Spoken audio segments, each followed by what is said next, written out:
अस्सलाम वालेकुम। हमारे इर्द गिर्द जो कुछ भी है, एक स्मार्टफोन की स्क्रीन से लेकर हमारे नाश्ते तक और यहाँ तक कि वो हवा जिसमें हम सांस लेते हैं, इन सब में एक चीज़ मुश्तरक है और वो है केमिस्ट्री। जी हाँ, ये हर जगह है। तो आइए इस दिलचस्प दुनिया को समझने का सफ़र एक साथ शुरू करते हैं। ये सवाल काफ़ी दिलचस्प है ना? ये सारी चीज़ें देखने में तो एक दूसरे से बिल्कुल अलग लगती हैं, लेकिन इन सबको जोड़ने वाली एक ही ताकत है, केमिस्ट्री। आज हम इसी गुत्थी को सुलझाएंगे कि आखिर ये सब चीजें एक दूसरे से कैसे जुड़ी हुई हैं। तो यूं समझें कि कायनात की हर चीज, हर मादे का एक खाफिया कोड होता है। ये कोड एटमों और मॉलिक्यूल्स का वो खास इंतजाम है जो ये बताता है कि कोई चीज किससे बनी है और उसका रवैया कैसा है। और आज हम इसी कोड को तोड़ना सीखने वाले हैं। तो केमिस्ट्री ही वो चाबी है जिससे ये खफिया कोड खुलता है। ये हमें समझाती है कि पानी गीला क्यों है या आग गरम क्यों लगती है। यानी ये हमें बिल्कुल बुनियादी सतह पर बताती है कि हमारी दुनिया काम कैसे करती है। अब देखें, केमिस्ट्री का मैदान बहुत बड़ा है, इतना बड़ा कि इसे समझने के लिए मुख्तलिफ शोबों में तकसीम किया गया है। ये बिल्कुल वैसे ही है जैसे एक जासूस के पास मुख्तलिफ कामों के लिए अलग अलग औज़ार होते हैं। कीमियादानों के पास भी मुख्तलिफ कीमियाई मुअम्मों को हल करने के लिए एक खास टूल किट होती है। तो केमिस्ट्री की इन शाखों को सिर्फ एक लिस्ट समझकर रट्टा लगाने की जरूरत नहीं है, बल्कि उन्हें तहकीक के लिए ताकतवर औजार समझें।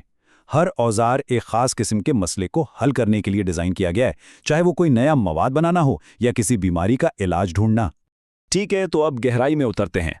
वक्त आ गया है कि इस टूल किट को खोला जाए और हर औजार को एक एक करके परखा जाए।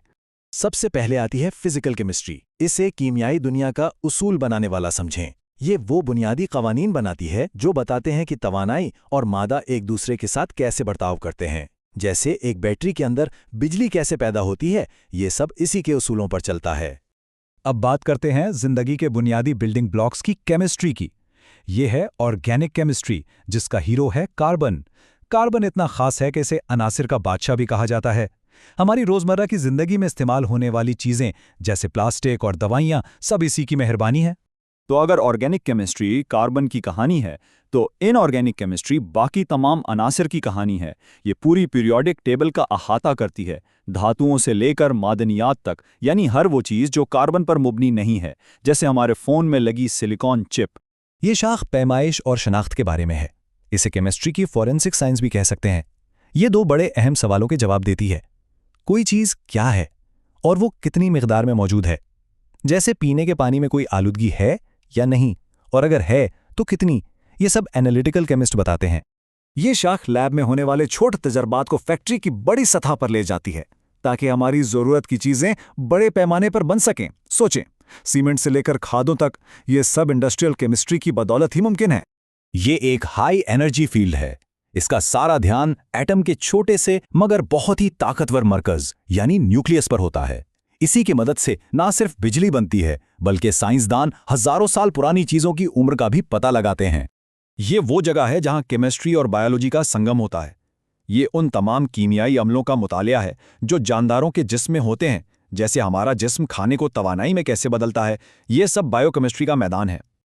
और आखिर में आती है इन्वायरमेंटल केमिस्ट्री। ये शाख केमिस्ट्री के इल्म को इस्तेमाल करके माहौलियाती मसाइल को समझती और हल करती है। यानी ये हमारे सैयारे की सेहत का ख्याल रखती है, जैसे ये पता लगाना कि फ़िज़ा में आलूदगी कैसे फैलती है और उसे कैसे कम किया जाए। चलें अब ज़रा आगे बढ़ते हैं और देखते हैं कि ये सब आपस में कैसे जुड़ता है। अब हम अपने तमाम औज़ारों का एक फौरी मवाजना करेंगे। अब जब हमने हर शाख को देख लिया है, तो ये समझना बहुत ज़रूरी है कि ये शाखें अलग थलग काम नहीं करती। अक्सर ये एक दूसरे से मिलकर काम करती हैं। मिसाल के तौर पर कोई नई दवा बनाने के लिए बायोकेमिस्ट्री और ऑर्गेनिक केमिस्ट्री दोनों की ज़रूरत पड़ सकती है। तो अब वक्त आ गया है कि इस नए इल्म को आजमाया जाए। कुछ केस फाइल्स के साथ इसकी परख करते हैं। तैयार हैं? ये रहा पहला सवाल। जरा सोचें कि इस खास काम के लिए कौन सा औजार सबसे ठीक रहेगा। याद रखिएगा, एक शाख खास तौर पर कितना वाले सवाल का जवाब देने के लिए है। बिल्कुल सही जवाब है एनालिटिकल केमिस्ट्री, क्योंकि यही वो शाख है जो खास तौर पर यह जानने के लिए है कि किसी चीज़ की मिकदार कितनी है, जिसे हम क्वांटिटेटिव एनालिसिस कहते हैं। सादा लफ्ज़ों में ये कितना है का जवाब देती है। ये रहा दूसरा चैलेंज। फर्ज करें कि एक माहिर आसार कदीमा को किसी नामालूम धात का टुकड़ा मिला है। अब ये कैसे मालूम होगा कि ये चीज़ क्या है और ये कितनी खालिस है?